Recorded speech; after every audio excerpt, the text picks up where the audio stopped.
I'm so completely angry about politics and the culture war and all this nonsense and technology. So there's a few things I talk about on this channel, right? I talk about politics, culture, and technology issues, things that threaten speech and liberty. But you know what we're going to do now? You know what we're going to do? We're not going to talk about that. And admittedly, this video will probably get a lot less views. But you know what we're going to talk about? We're going to talk about van life.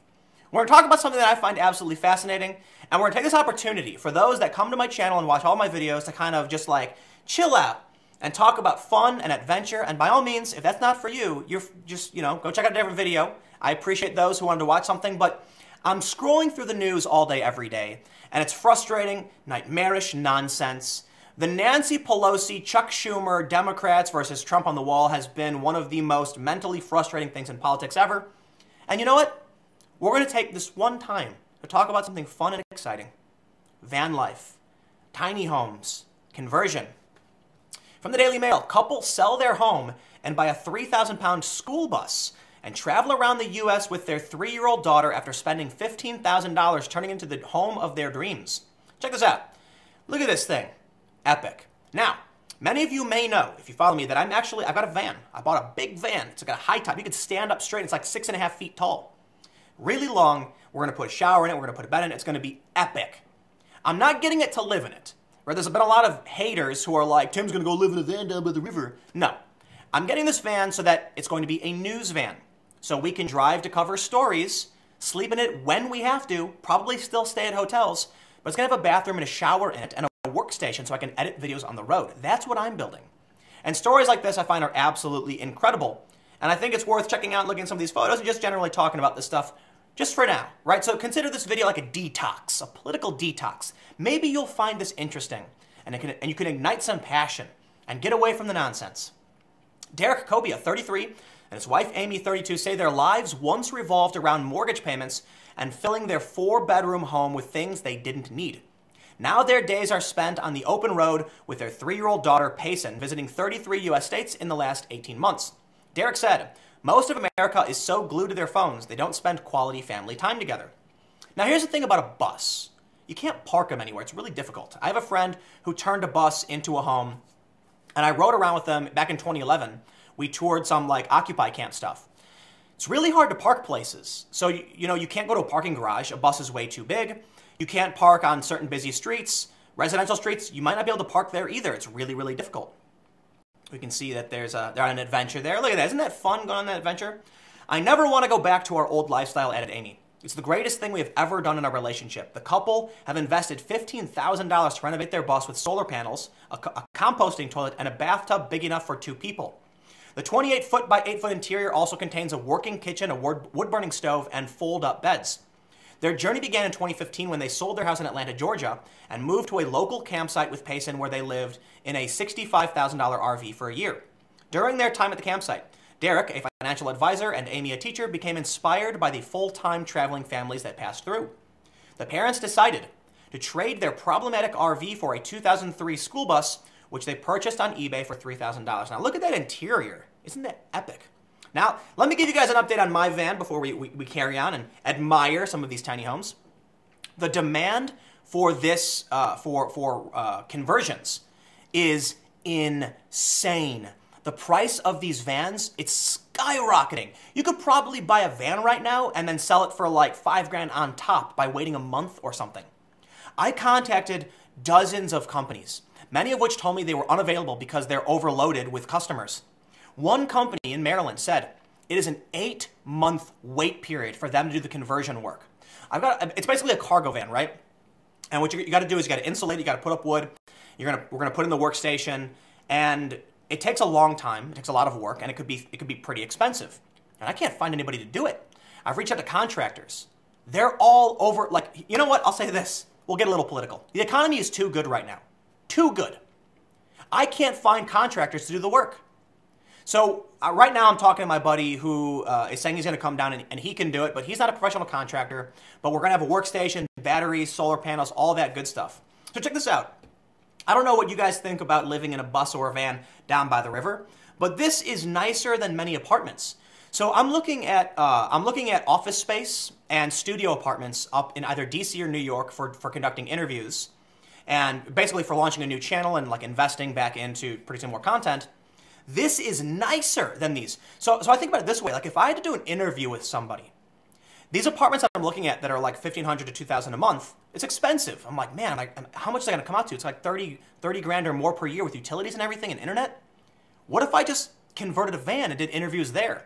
Now, admittedly, the van I have probably not big enough for interviews, but look at this. This looks nicer than apartments, right? You could do a really great interview in this space and it would look beautiful. School buses are so highly regulated in order to protect children, they're usually in really good condition, said Derek. That's true. They're also really simple machines compared to many other vehicles. They are steel framed, so they are sturdy and safe. We bought ours on eBay that February from a guy in Atlanta.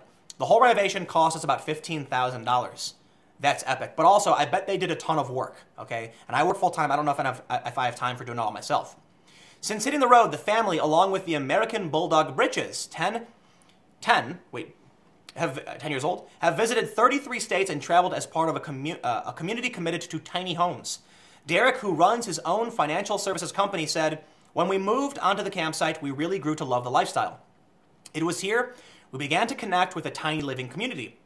We would meet families who were just passing through too, which is when we first started to think about it. At the time, our RV was causing us a lot of trouble. It was poorly built, and there were a lot of issues that were costing us a lot of money. We noticed another bus in our campsite, and we thought it was so cool." Now, I will say, it'd be kind of weird to bathe in a big steel drum in front of everybody with windows right there. So, not really my thing. I'm actually planning on building a full bathroom. It's going to be kind of cramped, but there will be like a literal bathroom. You can go and close and lock the door. There's a toilet and a shower. It's like a wet bathroom, so the toilet gets all wet. But it can be done. And the bathroom is like basically the most expensive conversion. And also at this point, let me just mention, like if anybody does this kind of work and has any ideas, wants to help out, my email is tim@tagg.ly. I've reached out to many people. The demand is too insane right now. I've even offered to consult, I've requested consultation from people who have done the work, and they're saying, sorry, we just can't do it. We're so full up. So, check out these photos. We'll soak it in. That is epic. I really would prefer to have a bus over a van, but it's just so hard to park buses compared to a van. Like, vans are pretty hard to park too, relative to certain areas. Like, if I want to go downtown Philly or New York or something, probably not going to happen. You're not going to fit in a parking garage, the roof is too high, and you can't really park on the street because you'll probably take up more than 1 meter space. So, you can see what it looked like in the beginning. They say, "We began to look up pictures on Pinterest and started wrapping our head around the idea. Our biggest goal was to reduce our cost and increase our sustainability. We wanted to be as eco-friendly as possible." This might be a solution to I don't know. I've noticed a lot of people who have families who do this. And one of the big challenges that I hear a lot of young people say is they can't afford to raise kids. And it probably is a problem if you're trying to struggle to pay rent or something. This is ridiculously cheap, right? I've watched so many of these videos from people who they spend like a couple $100 a month to live in a van. And it's got everything. It's got a bed, it's got electricity, it's got solar panels, it's got a shower. It's like a small apartment, yet you don't spend hundreds or $1,000 a month like you would a studio. We wanted to put in solar panels so we could have electricity when we are off the grid and a composting toilet. The renovation also focused on utilizing the bus's available space, with fold-up beds which conceal additional storage space. Amy said, "When we were renovating the bus, a bathtub was the #1 priority for me. I'm a bath person. I told him once, I have a bathtub and a comfortable bed. I will be okay. I can live without a couch." Derek added, "We ended up buying a livestock trough for $80 and converting it into a tub. Not really my jam. I'm going to make like a legit shower. There's really cool things. They're recycling showers. So it's only like 2 gallons of water. And as you shower, it goes into a drain, gets filtered and pumped back up and comes back clean. Not as clean as like from the tap, but it is filtered and reheated. And you can shower essentially indefinitely until you run out the filter. But there's really cool ways you can do it. And you can see, actually, if you look right here, this is like the amount of space typically used for a shower. So the roof looks a little low in their bus. In my van, it's actually really high, and you can actually get a full shower going. It's pretty badass.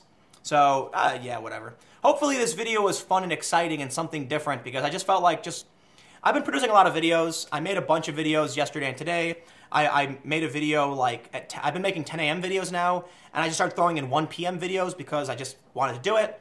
And then going through this news, I got to a point where I literally have like 50 stories that I pull up. And then finally I was just like, I'm going to talk about something else for once. Just throw it in the mix. And I'll tell you what, I know it's not going to do that well. It's probably bad. But I look at like Styx Hexenhammer, and he sometimes talks about occult stuff. The videos don't do nearly as well, but you got to make sure you talk about what you care about talking about, right?